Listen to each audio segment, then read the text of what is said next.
Hi everyone, so welcome to the video. My name is Caroline, I'm a UK-based physics lecturer, and the reason I'm grinning away at the moment is I've just had the most amazing hour-long evening lecture.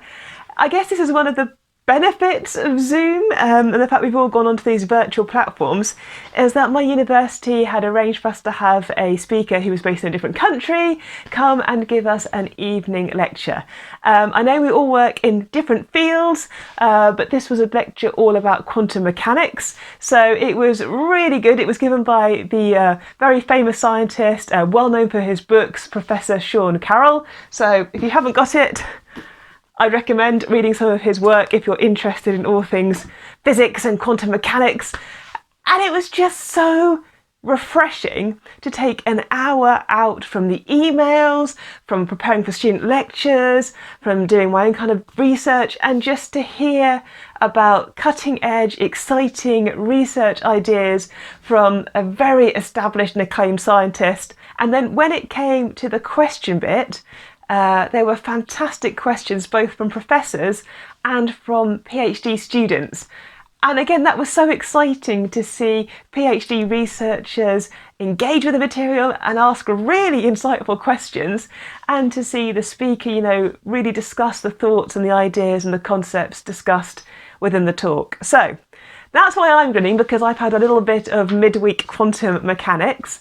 I also think it's so nice to step outside your immediate research field and hear the work of others. So in my research, I do work with quantum dots, but this is not the world that we've just been discussing. This is not quantum mechanics. It's not my area.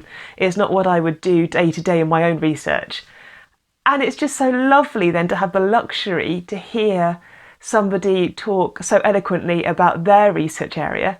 And not only does it make you want to research more about their area, so as the talk was going through, I jotted down lots of papers and names and things that I now want to go follow up on to improve my knowledge.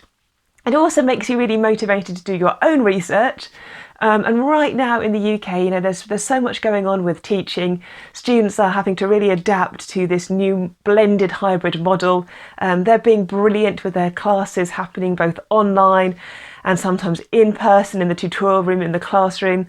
And as an academic member of staff, it's very easy to spend my days thinking, okay, I should be working on lecture material and preparing content for the students and making sure my tutorials are ready.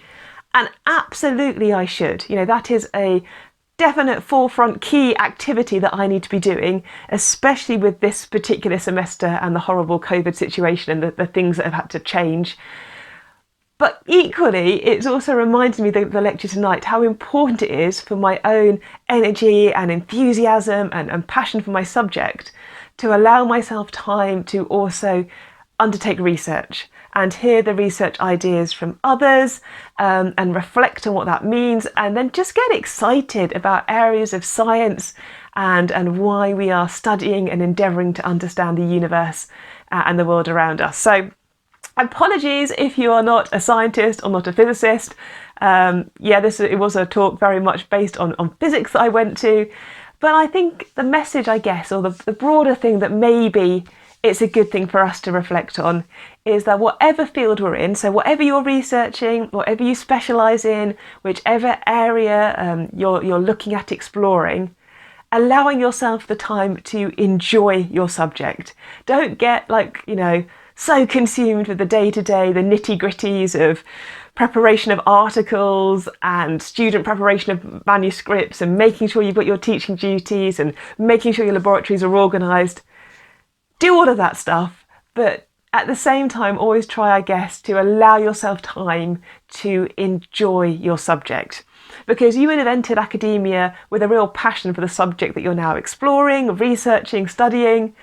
And I think every now and then it's nice to be able to just pause and remind ourselves why we chose that subject, why it's made us want to be curious about it, and why we are very, I guess, why we do all the stuff. So why we do all the bookwork and all the other bits and pieces that allow us then to be able to pursue that dream of exploring that research area. So I know that I'm in a super privileged position in the fact that I get to research topics that I'm interested in, and that I get to attend fabulous evening lectures.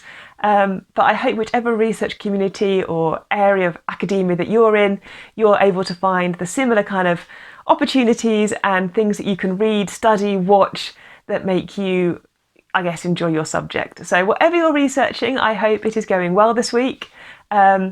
I will probably now go and have some supper, I guess, and try to unwind and just think about some of the ideas that were discussed, and try to improve my understanding of that particular area.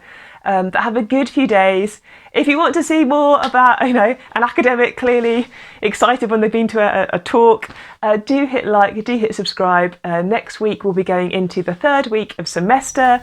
I'm now fully up with my lecture recording, so I'm halfway through my lecture recording series, and I've done a couple more tutorials that I can feed back on, and I'll actually be going onto campus next week as well, because we're having an in-person guest seminar for my first year students, so I can give you a bit of an update and try to get some footage back on campus. But look after yourselves, stay safe, enjoy your subject, and I'll see you after the weekend. Bye.